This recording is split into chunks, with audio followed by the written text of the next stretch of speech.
Okay, and here we have a very familiar friend. I need your opinion on these. Initials of Kirk Hammett is a Twilighter in, well, pink. I thought we were gonna give it some clever name. All right, you guys, check this out. This, man, I'm gonna tell you right now, because I might as well show you some cool stuff in the vault right now. A PRS Super Eagle 1960 ES-335.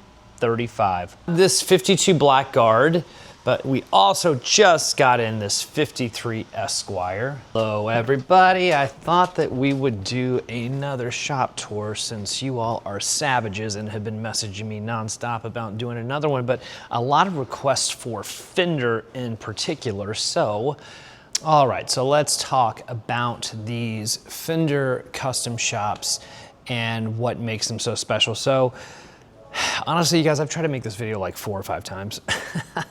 And I either didn't like the way it was going, or there were too much commotion going on, or whatever it is. So now what I want to do is talk about why these guitars are special, which the specs do absolutely matter. Let's just all take a look here at what we got going on here.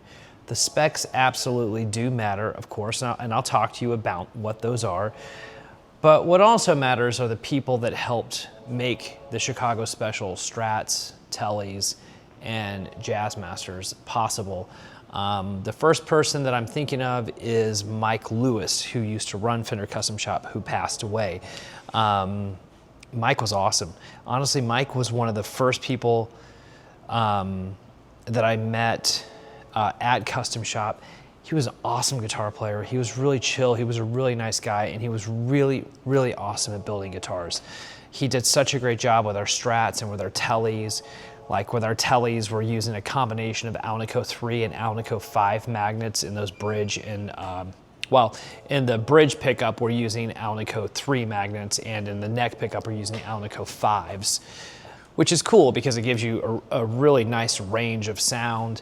In the Strats, Mike came up with the idea of using the Alnico 5 magnets, and then all of these pickups are potted in shellac as opposed to wax or lacquer. And shellac is something that Fender used to do way back in the 60s and late 50s, I believe. It was just an old school way of potting pickups. So essentially what it does is it allows for more of a wide open kind of frequency. And I'll just tell you this, they're the closest thing to vintage that I've ever played. I'm not really a Strat guy, except for when it comes to 58s, because I'm spoiled. I don't own one, but I've played plenty of them here. So, you know, I'm used to playing the real deals, and these are the closest to the real deals that I have found.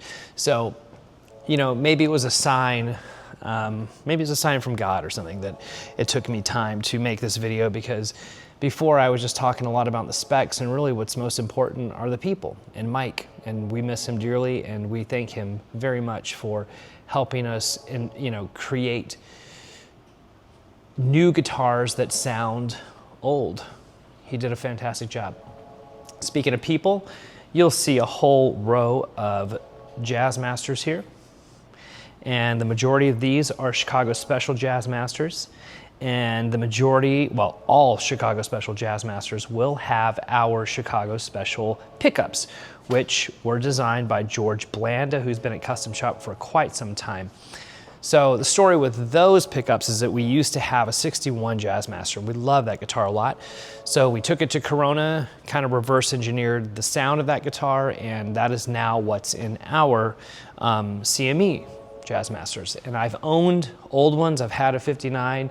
I know what they sound like, and once again, these are the closest to vintage that I have played. So really for me, of course the specs matter, because we've all spent a lot of time trying to differentiate our guitars as much as we possibly can, but you can't do that without people.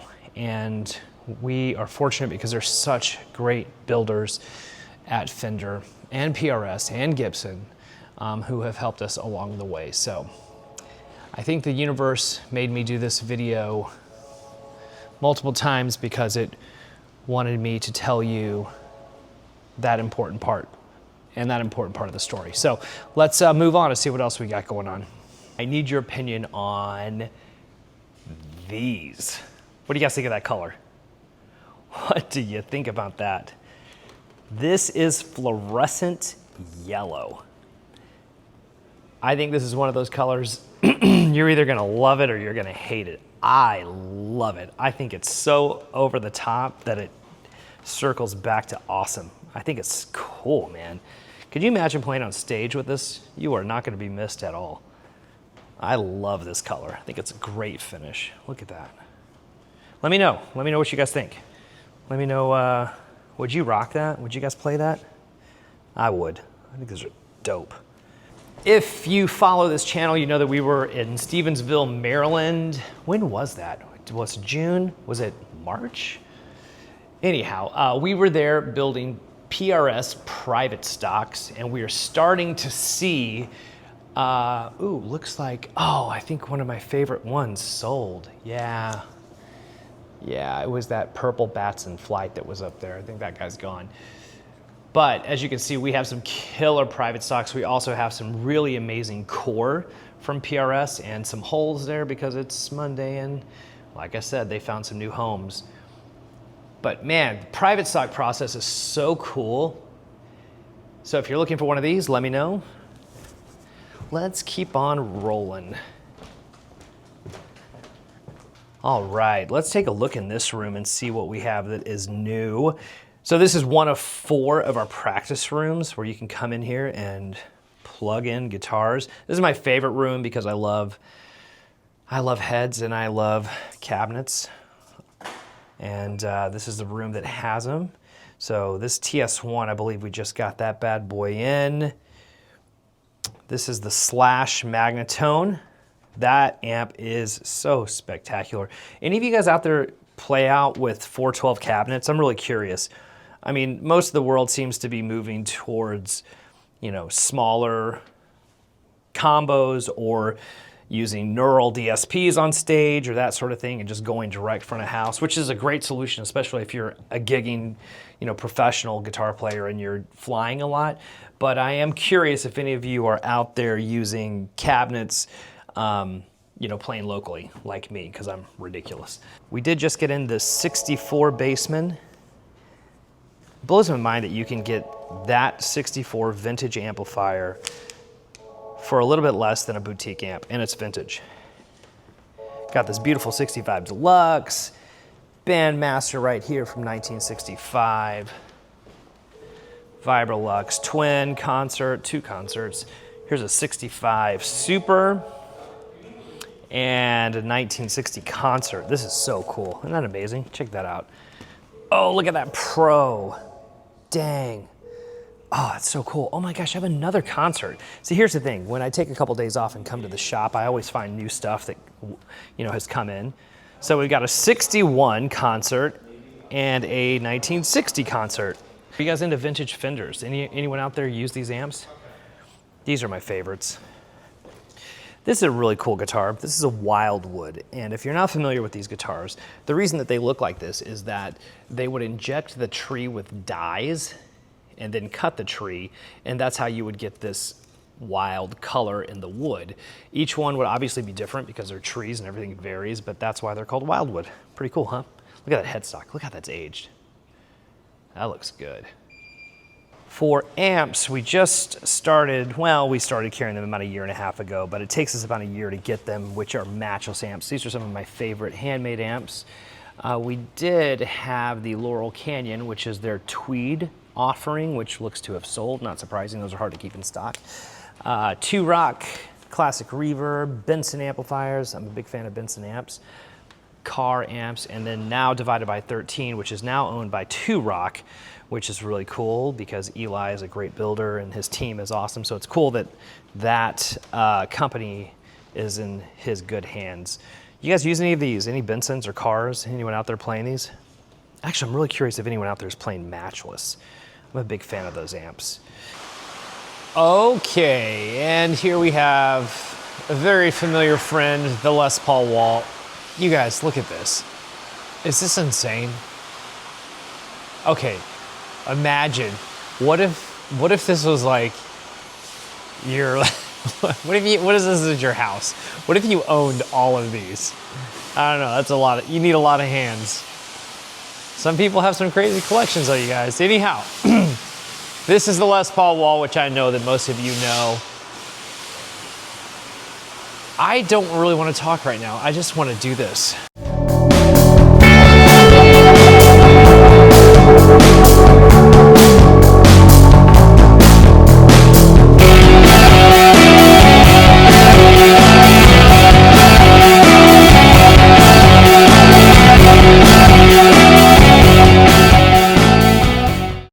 These guys here, these are some, this is part of a collection that we just bought. I can't remember the year that these were done, but it's a painted over series that Gibson did. I believe we picked up 6 of these, so if you're looking to complete a collection, there you go. Oh, here's the other one right here. Here's the Goldie. This guitar right here, I'm obsessed with. 1968 Les Paul Custom. This is antiqued, meaning that antique is a toner that gets added to the finish, which adds like a yellow tint. So you'll see it especially on the binding, but with white, you'll obviously see it look like this. Very Randy Rhoads-esque. Obviously Randy's was a 1974, but I love that guitar. It's very cool. Also got a silver burst sparkle. This is used, but hey man, that's pretty sweet. And of course I have this guitar. This guitar is absolutely insane. We've had quite a few Greenies in, but this one of all of them is the best one that I have plugged in and played. It is really great. Now, some of you may have seen the short that I did on this guitar. Well, the full video I did on Custom Shop, but specifically talked a little bit about this, which are the initials of Kirk Hammett, who did this to Greeny. He's obviously the new owner. Let me tell you, some of you were very, very upset about that. Holy smokes, man. Some people got real mad that he did that. Other people were like, you know what, who cares? It's his guitar, he can do whatever he wants. Well, I'm gonna side on the side of it's his guitar, he can do whatever he wants. And not only that, he's one of the greatest guitar players on planet Earth. But do let me know if you did not chime in. What do you think about that? What do you think about Kirk putting his initials on Greeny? I mean, that guitar has been through hell. I think worse things have happened to it than that, but I'm curious what you think. Anyhow, Les Pauls, all of these Les Pauls that are Chicago Music Exchange spec, CME spec, have our pickups, which are underwound potted custom buckers. And as you guys know, we hand pick all of our woods. This is just stunning, guys. All right, and this one we just got in, this Explorer. This is an aniline dye Explorer. So aniline is red. So it was just added to the mahogany. And that's how you get that beautiful pop of grain right there. It just shows off the grain really well. Look at this, look at the back of that. What do you guys think of that? So this one is really cool. It is, the neck, I haven't put calipers on it, but it feels like a 60s neck profile to me, as opposed to a 58. Obviously got this Carina Explorer, which I have talked about. That thing is so good. That's a great guitar right there. But there it is right there, the Les Paul wall. Let's take that in. Let's take that in. Man. All right, right here, this is our Sir pillar. Any of you out there play Sir guitars? I'm a very big fan of them. We've got Powers guitars right here. Who's familiar with Powers? Do you guys have any, or are you familiar with them at all? These are the brainchild of Andy Powers, who is the master luthier at Taylor Guitars. Now, that being said, this is a separate company from Taylor Guitars. So even though Andy is obviously with them, Powers is separate. Pretty much everything on this guitar is proprietary. The pickups, you have two options. You have partial Faradays or full Faradays. Full Faraday, think 335. Partial Faraday, think single coil. Something that I love. See these knobs here? See all this? So the deal here is that Andy grew up in San Diego, big surf culture and all that. And when you go to glass a surfboard, you get resin that piles up on the floor. It forms these stalagmites is what it's called. So you're glassing a surfboard and then it falls to the ground. And so back in the 50s, what like hot rodders would do is they would take that and they would make like gear shift knobs out of it, or all kinds of different things out of that material. And so in that same vein, what Andy did is thought, well, why don't I just make guitar knobs and put some tips on the trim arm as well? Pretty cool, isn't it? I love those guitars. Very, very great playing guitars. Novos, of course, which, as if you know me, these are my favorite guitars. I love Novos. I own 2 of them. And I'm shocked that I actually have 3 of them here at the shop, because these typically fly out the door. All right, here is 335 land right here, and hollow body land. This is one of my favorite guitars, that Kerry Green 335. I have no idea why I still have it. I think that color is just very particular, and you know, it's just waiting for the right home. What do you guys think of that color? I also really like that white sparkle Trini Lopez right there. Look at that guy. I'm just a really big fan of like custom color kind of guitars that you don't normally see, which is something that we specialize in here. And we also carry Duesenberg. Are you guys familiar with Duesenberg guitars? These are some really outstanding builds. Most everything on these guitars is proprietary, like their trim system or Bigsby system, the pickups. A lot of you guys are fans of Tom Bukovac's homeschooling, and he has his signature Duesenberg, which he plays quite a bit. I know he's playing that with Vince Gill right now. That's a great guitar too. I don't carry that guitar. Do I have that? No, I don't have that one here. I do have Joe Walsh's Duesenberg. And look how cool that is. That's a great guitar. Man. True story, the very first video I ever did at Chicago Music Exchange was on a Duesenberg Star Player.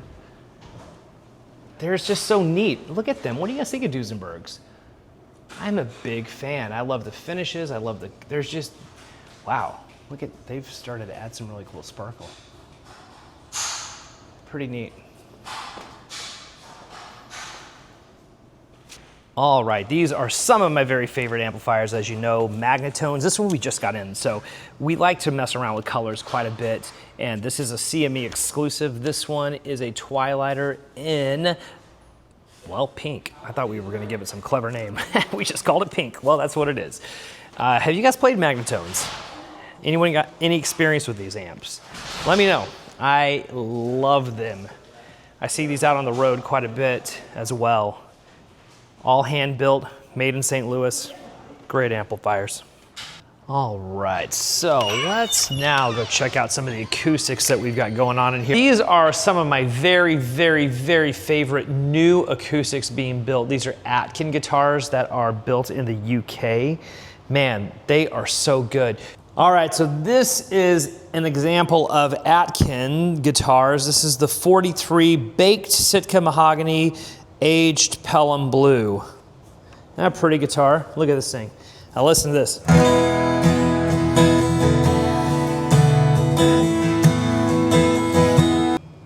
Man, I'm telling you what. Listen, if you are...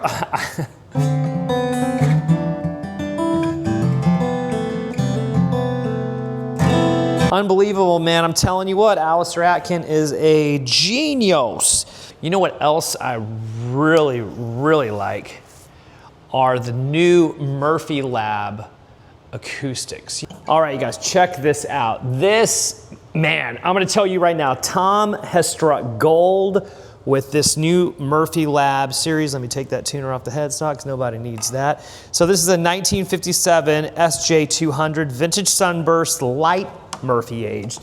See if I can get up on that. You guys see that? So it's, listen to this thing.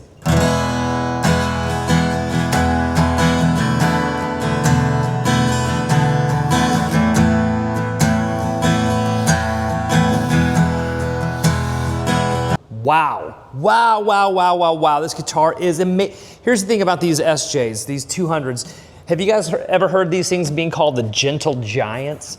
Because a lot of times you play these guitars, you plug them in, and they just sound so wimpy. They're huge, but they're so congested, right?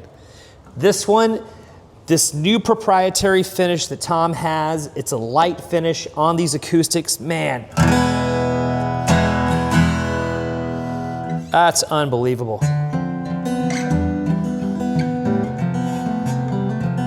guitars, I might as well show you some cool stuff in the vault right now.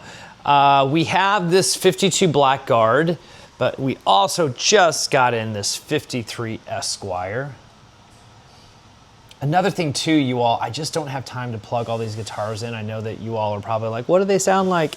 But we did do it, actually CME did a video on both of these. We've either done one or it's about to hit. I will keep you posted. We also just got this in. This is a PRS Super Eagle II. Look at that, I'm pretty sure this is from 2017. How beautiful is that? This is the brainchild of Paul and John Mayer. I mean, oh, it's so gorgeous, man. That is some choice wood. I also want to show you this 1960 ES-335. Look how beautiful that is. Look at how beautiful that burst is. This 1960 335 is all original. All original. Absolute beauty.